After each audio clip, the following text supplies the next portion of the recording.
Fused filament fabrication, or FFF, is the generic term for the additive manufacturing approach that most people commonly associate with 3D printing. Also known as fused deposition modeling, FDM, a term trademarked to Stratasys Systems, FFF is a polymer extrusion process.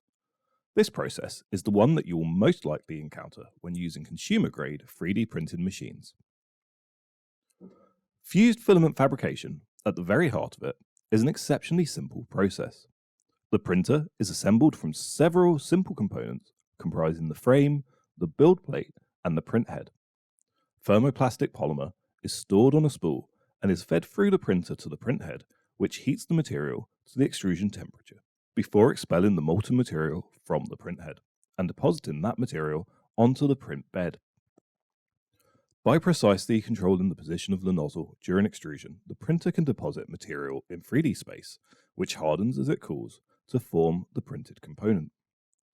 There are a few basic characteristics of prints that appear across all parts made using FFF.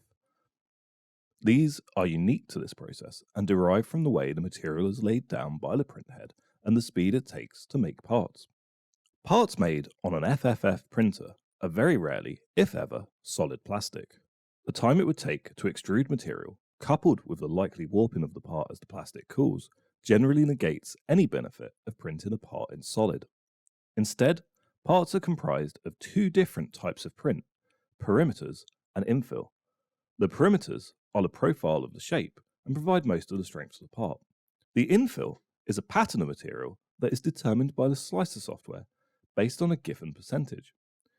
Infill generally adds stiffness to the printed part. Depending on how the part is to be used and the way it is oriented on the print bed, may determine what type of infill pattern you choose to generate inside of the geometry. The printer lays down plastic in thin layers, usually a fraction of a millimeter tall. The thinner you choose to make these layers, the smoother the part is, but often the longer it will take to print.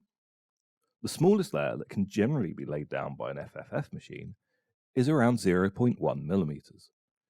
Even at this layer thickness, the layers are visible to the naked eye, and the part can be felt as being rough by the user.